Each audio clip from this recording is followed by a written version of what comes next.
दासियों और दासियों और स्त्रियों को क्या नहीं दे रहे थे? बौद्ध धर्म में क्यों स्थानीय हो? तो देखिए, इसकी दो वजह हैं। एक तो आपने एनसीईआरटी में पढ़ा होगा, बुद्ध और आनंद का संवाद है। बुद्ध को पता था कि जो पुरुष है वो बेसिकली लंपट है। ये बुद्ध को ही नहीं पता था, सबको पता है। दरअसल बुद्ध को भी पता था। तो बुद्ध ने कहा कि अगर बौद्ध संघ में स्त्रियां आ गई, स्त्रियों को तो फर्क पड़ना है नहीं उससे, पर जिन पुरुषों को घेर घार के बड़ी मुश्किल से साधु बनाया है वहां, आप समझ गए? इस बात का पूरा खतरा है कि अगर स्त्री बौद्ध संघ में आ गई तो पुरुष को संभालना मुश्किल हो जाएगा। ये स्त्रियों का दोष नहीं है। मतलब अगर स्त्री आकर्षित करती है, आकर्षक है, तो ये स्त्री का दोष थोड़ा है, ये तो सृष्टि का डिजाइन है। पुरुष का अपने ऊपर कंट्रोल नहीं है तो स्त्री का दोष कैसे हो गया? पर बौद्ध संघ चलाना है पुरुषों के बलबूते, और यदि स्त्रियों को एंट्री मिल गई तो उनको भरोसा था, पुरुषों पर इतना अगाध विश्वास था उन्हें कि अगर स्त्रियां आ गई तो ये तो लंपट नहीं सुधरेंगे। हाँ, अच्छे लोग भी आते हैं पर उनका अनुपात काफी कम रहता है। तो इसलिए बुद्ध ने कहा आनंद से कि देखो आनंद, अगर स्त्रियां मठ में ना आती तो हमारा धर्म 1000 साल चलता, अब स्त्रियां आ गई हैं तो 500 साल चलेगा।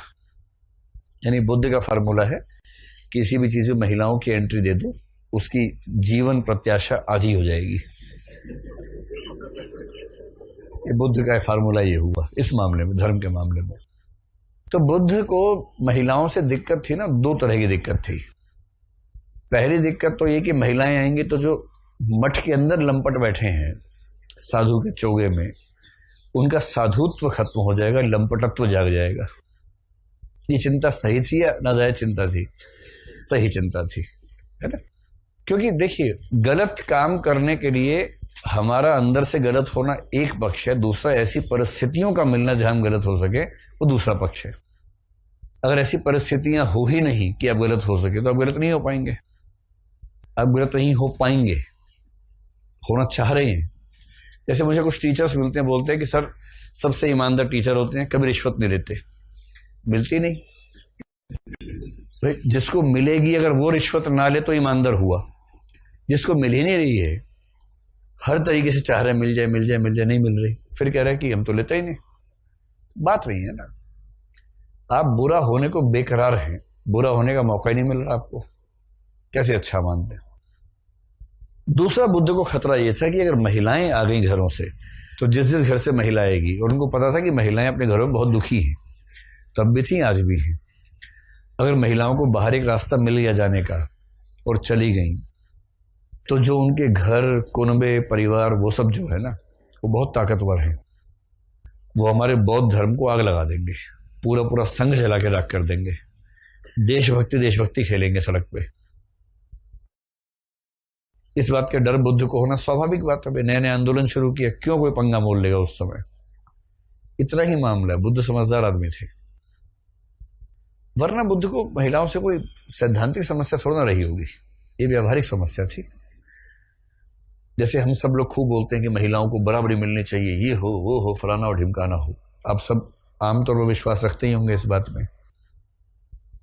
लेकिन जब आपके सामने ये संकट आ जाए कि आपके घर में आपकी बहन, या आज से 20 साल बाद आपकी बेटी,